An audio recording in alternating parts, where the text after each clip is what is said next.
Chapter 35, containing the unsatisfactory result of Oliver's adventure, and a conversation of some importance between Harry Maylie and Rose. When the inmates of the house, attracted by Oliver's cries, hurried to the spot from which they proceeded, they found him, pale and agitated, pointing in the direction of the meadows behind the house, and scarcely able to articulate the words, "The Jew. The Jew." Mr. Giles was at a loss to comprehend what this outcry meant, but Harry Maylie, whose perceptions were something quicker, and who had heard Oliver's history from his mother, understood it at once. "What direction did he take?" he asked, catching up a heavy stick which was standing in a corner. "That," replied Oliver, pointing out the course the man had taken.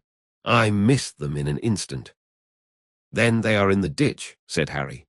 "Follow, and keep as near me as you can." So saying, he sprang over the hedge and darted off with a speed which rendered it matter of exceeding difficulty for the others to keep near him. Giles followed as well as he could, and Oliver followed too.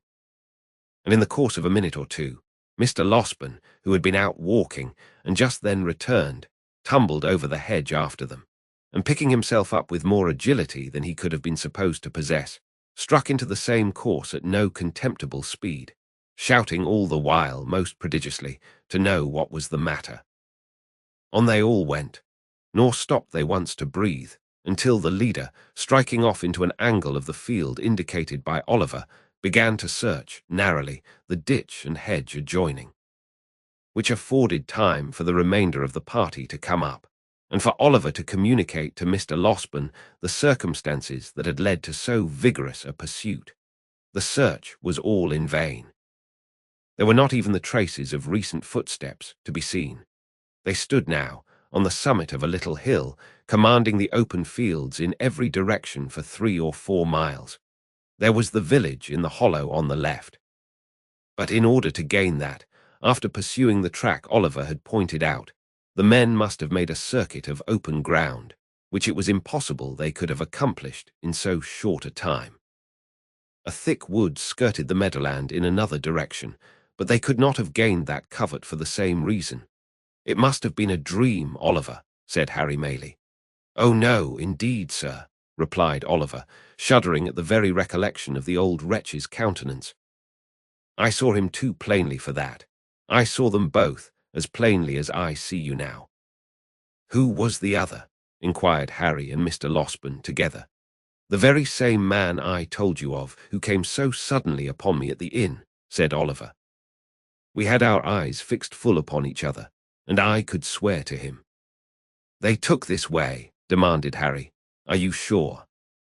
"As I am that the men were at the window," replied Oliver, pointing down as he spoke to the hedge which divided the cottage garden from the meadow. The tall man leaped over just there, and the Jew, running a few paces to the right, crept through that gap. The two gentlemen watched Oliver's earnest face as he spoke, and looking from him to each other, seemed to feel satisfied of the accuracy of what he said. Still, in no direction were there any appearances of the trampling of men in hurried flight. The grass was long, but it was trodden down nowhere, save where their own feet had crushed it. The sides and brinks of the ditches were of damp clay. But in no one place could they discern the print of men's shoes, or the slightest mark which would indicate that any feet had pressed the ground for hours before. "This is strange," said Harry. "Strange," echoed the doctor. Blathers and Duff themselves could make nothing of it. Notwithstanding the evidently useless nature of their search, they did not desist until the coming on of night rendered its further prosecution hopeless. And even then they gave it up with reluctance. Giles was dispatched to the different alehouses in the village, furnished with the best description Oliver could give of the appearance and dress of the strangers. Of these, the Jew was, at all events, sufficiently remarkable to be remembered, supposing he had been seen drinking or loitering about. But Giles returned without any intelligence calculated to dispel or lessen the mystery. On the next day, fresh search was made, and the inquiries renewed, but with no better success. On the day following, Oliver and Mr. Maylie repaired to the market town in the hope of seeing or hearing something of the men there. But this effort was equally fruitless. After a few days, the affair began to be forgotten, as most affairs are, when wonder, having no fresh food to support it, dies away of itself. Meanwhile, Rose was rapidly recovering. She had left her room, was able to go out, and mixing once more with the family, carried joy into the hearts of all.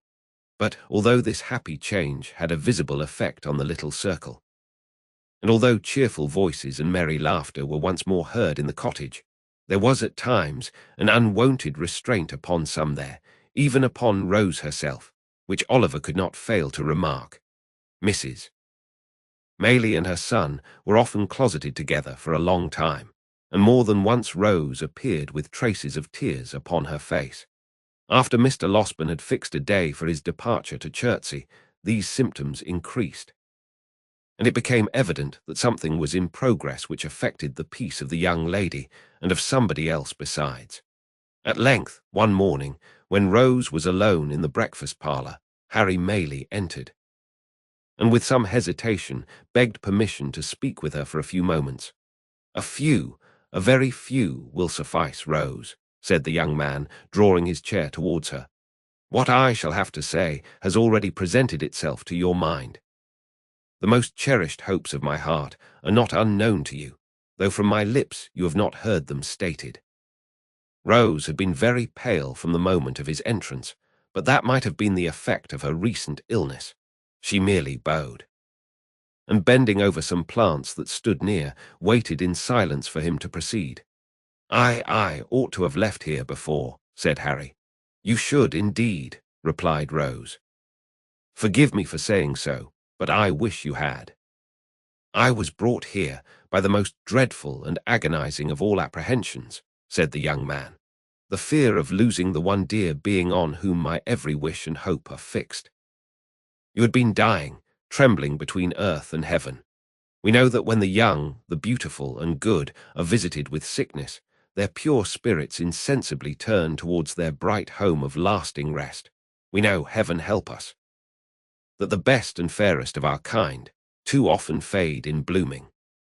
There were tears in the eyes of the gentle girl as these words were spoken, and when one fell upon the flower over which she bent, and glistened brightly in its cup, making it more beautiful, it seemed as though the outpouring of her fresh young heart claimed kindred naturally with the loveliest things in nature.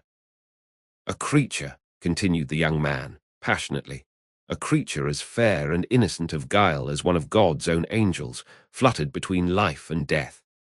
Oh, who could hope, when the distant world to which she was akin half opened to her view, that she would return to the sorrow and calamity of this? Rose, to know that you were passing away like some soft shadow, which a light from above casts upon the earth, to have no hope that you would be spared to those who linger here, hardly to know a reason why you should be. To feel that you belong to that bright sphere whither so many of the fairest and the best have winged their early flight, and yet to pray, amid all these consolations, that you might be restored to those who loved you. These were distractions almost too great to bear. They were mine by day and night, and with them came such a rushing torrent of fears and apprehensions and selfish regrets, lest you should die, and never know how devotedly I loved you, as almost bore down sense and reason in its course. You recovered.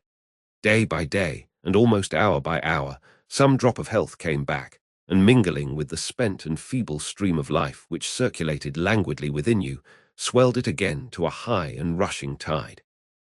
I have watched you change almost from death to life, with eyes that turned blind with their eagerness and deep affection. Do not tell me that you wish I had lost this, for it has softened my heart to all mankind." "I did not mean that," said Rose, weeping. "I only wish you had left here, that you might have turned to high and noble pursuits again. To pursuits well worthy of you. There is no pursuit more worthy of me, more worthy of the highest nature that exists, than the struggle to win such a heart as yours," said the young man, taking her hand. "Rose, my own dear Rose. For years, I have loved you, hoping to win my way to fame, and then come proudly home and tell you it had been pursued only for you to share, thinking, in my daydreams, how I would remind you, in that happy moment, of the many silent tokens I had given of a boy's attachment, and claim your hand, as in redemption of some old mute contract that had been sealed between us. That time has not arrived, but here, with not fame won, and no young vision realized, I offer you the heart so long your own, and stake my all upon the words with which you greet the offer.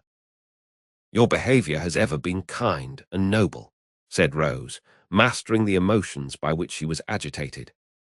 As you believe that I am not insensible or ungrateful, so hear my answer. It is that I may endeavor to deserve you. It is, dear Rose. It is, replied Rose, that you must endeavor to forget me. Not as your old and dearly attached companion, for that would wound me deeply, but as the object of your love. Look into the world, think how many hearts you would be proud to gain are there. Confide some other passion to me if you will.